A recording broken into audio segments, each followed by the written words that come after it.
the untold story of America's longest-serving political prisoner. This is the story of Mumia Abu-Jamal and his fight for freedom.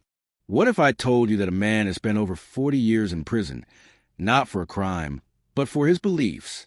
A man whose voice was silenced, whose life was stolen, and whose fight for freedom sparked global movements. This is the untold story of Mumia Abu-Jamal, a man who became America's longest-serving political prisoner, whose name became synonymous with political persecution and injustice. What happened to him, and why is his story still relevant today? It was December 9th, 1981, when Mumia Abu-Jamal was arrested and charged with the murder of Officer Daniel Faulkner in Philadelphia. At the time, Mumia was a journalist and activist and a former member of the Black Panther Party. His voice was one of the most outspoken, challenging the system that oppressed and marginalized Black Americans. The system needed him silenced. But what no one tells you is that Mumia's arrest wasn't just about a crime. It was about his activism. His trial was a political statement. Mumia's case wasn't just another murder case. It became the symbol of a government that would stop at nothing to crush dissent. Despite being convicted of murder, Mumia maintained that he was innocent. He didn't just sit in his cell quietly, waiting for justice. No, he became an even louder voice for the oppressed, a voice for the countless others who had been wronged by the system. And as the years went by, his fight became a symbol not only of political injustice, but also of the broader fight for human rights and freedom. Mumia Abu-Jamal's story begins at a time of intense racial tension and civil unrest in the United States. It was the early 1980s, a decade defined by deep-rooted struggles for civil rights, systemic inequality, and a growing movement against police brutality. The nation was still reeling from the aftermath of the civil rights movement and the war on drugs. The state had ramped up its efforts to control communities of color, particularly in urban areas where many African Americans were vocal about their rights and freedoms. Mumia, a journalist and former member of the Black Panther Party, was known for his outspokenness against police violence, racism, and the unchecked power of the prison industrial complex. His writings were powerful, challenging the status quo and giving voice to the voiceless. His articles appeared in local newspapers and on the radio, and he had gained a reputation for speaking truth to power, no matter the consequences. His reporting was fearless, often shining a light on the very issues that the state and mainstream media sought to bury. On the night of December 9th, 1981, everything changed. Officer Daniel Faulkner, a 25-year-old white police officer in Philadelphia, was shot and killed while on duty. Mumia, who had been in the area, was arrested at the scene, bleeding from his own gunshot wounds and barely conscious. Within hours, Mumia was charged with Faulkner's murder. At first glance, the case seemed straightforward. Mumia was found near the scene of the crime, and there was no doubt that someone had shot Faulkner. But as investigators delved deeper into the circumstances, it became clear that the case was anything but simple. The prosecution's theory was that Mumia had been the shooter, but the evidence against him was largely circumstantial. There was no physical evidence that directly linked Mumia to the crime. No fingerprints on the weapon, no DNA evidence, and no ballistic evidence placing him at the scene of the shooting. The only evidence the prosecution relied on was witness testimony, but even that was unreliable.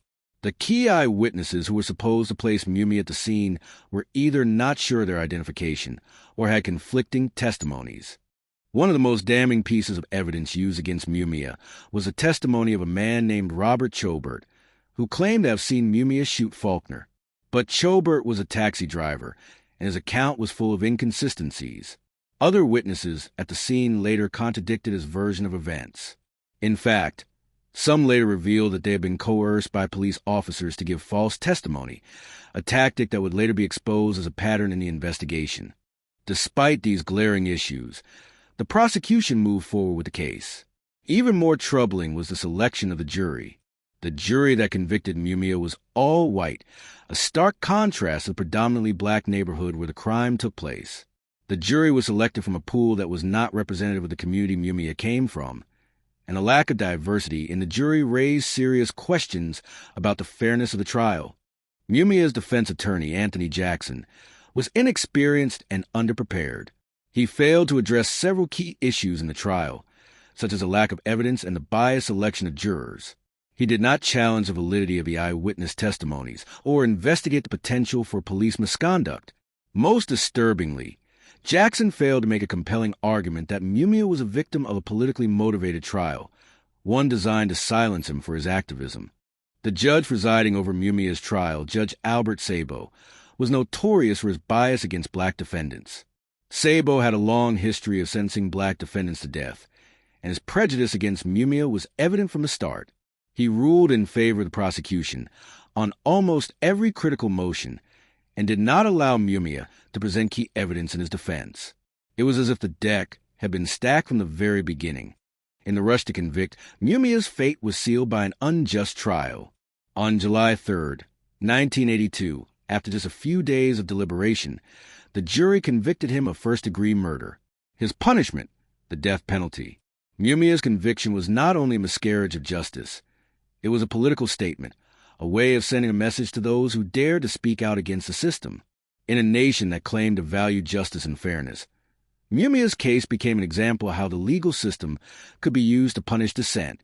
As Mumia was led away from the courtroom, his supporters knew that this trial wasn't just about one man. It was about something much bigger. It was about the system's willingness to crush anyone who posed a threat to the status quo, to silence the voices of those who fought for equality and justice.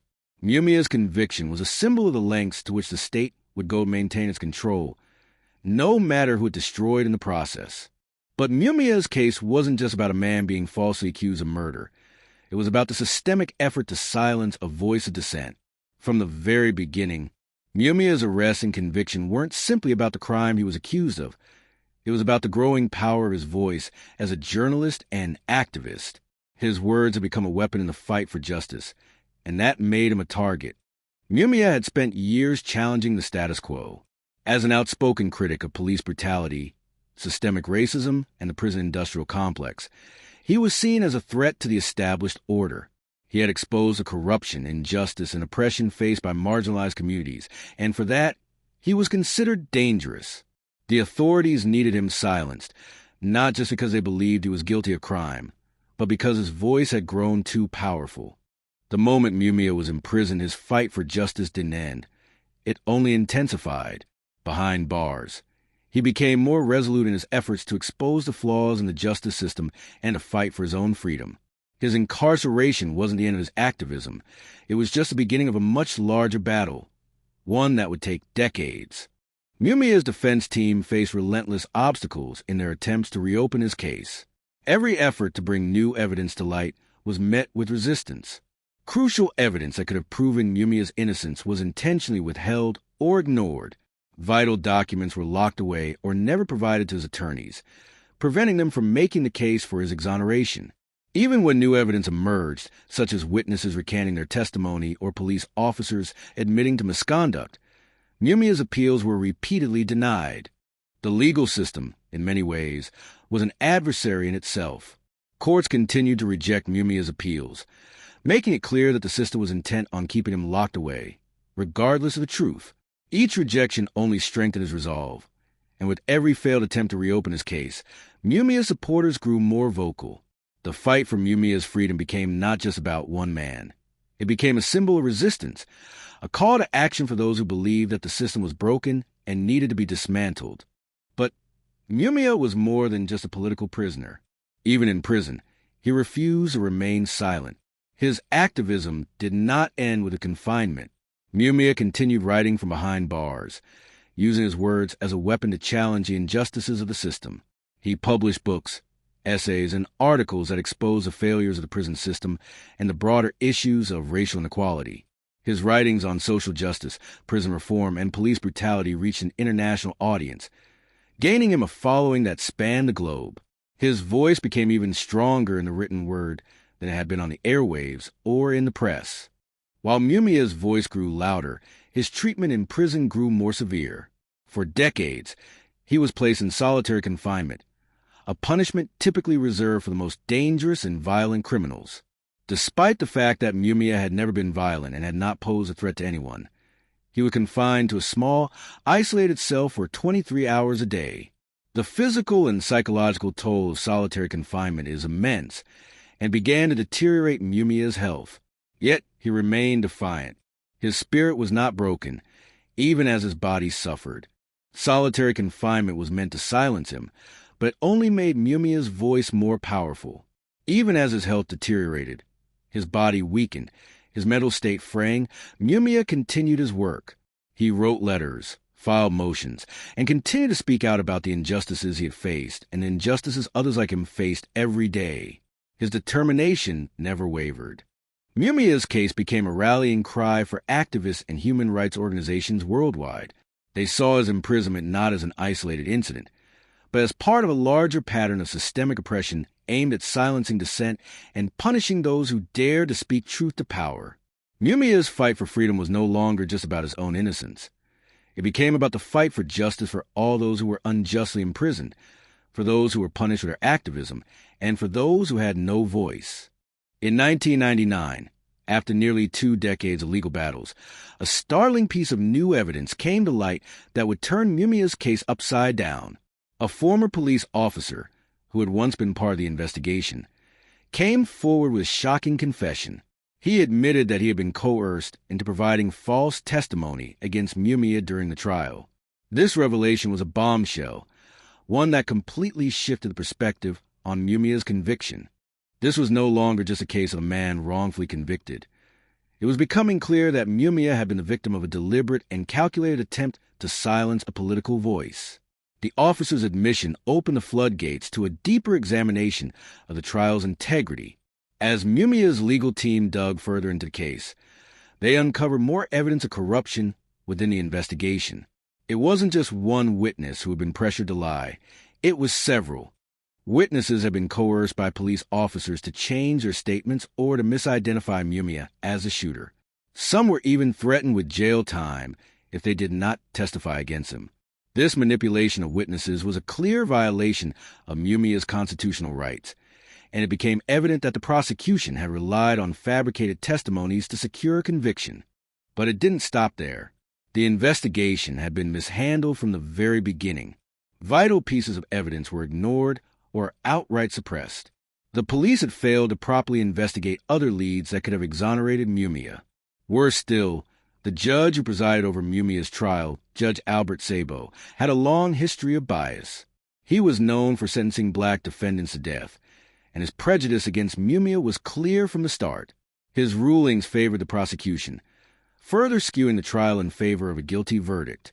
As the years passed, the public began to see the layers of corruption that had gone into Mumia's conviction. It became increasingly apparent that this wasn't just about a man accused of a crime. It was about silencing a powerful critic of the system. Mumia had become a target because of his activism, his writings, and his ability to expose the injustices within the legal system. His case was not just an isolated incident. It was a reflection of the broader struggle for civil rights and social justice in America. Slowly, more and more people began to believe that Mumia's conviction had been politically motivated, a move to shut down a voice that was too dangerous to the establishment. The legal system had worked against him at every turn, but now the cracks were starting to show. The fight for Mumia's freedom had gone from being a legal battle to a global movement, one that sought to expose the deep-rooted corruption within the justice system and demand accountability for those who used their power to oppress others. The question remained, would justice finally prevail, or would Mumia spend the rest of his life in prison for a crime he didn't commit? Mumia's story is not just one of wrongful conviction. It is an embodiment of resilience in the face of unimaginable adversity. His journey over the years has been about more than just fighting for his freedom. It's been about surviving a system that was designed to break him, to silence him. Even as the years passed and the public rallied behind him, Mumia's battle became even more personal. His health took a severe turn for the worse.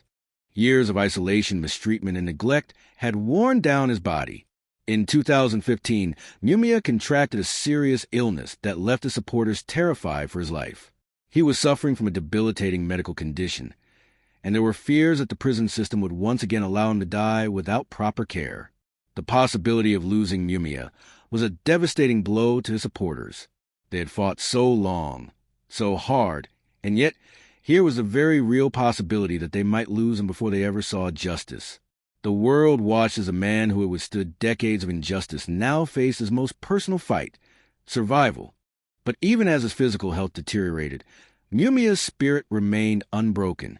His refusal to give up, his determination to keep fighting, became a rallying cry for all those who had stood by him. From behind prison walls, Mumia's voice continued to resonate with millions around the world. His words became a testament to the strength of the human spirit, to the power of resistance against a system that had sought to crush him for decades. Then, in 2011, after 30 years on death row, a moment of hope finally came. Mumia's sentence was commuted to life in prison without the possibility of parole. It was a moment of bittersweet victory. For Mumia, it wasn't the freedom he had hoped for, nor the exoneration he deserved. But it was a victory nonetheless. It was a victory born of the tireless efforts of activists, legal advocates, and a global movement that refused to remain silent.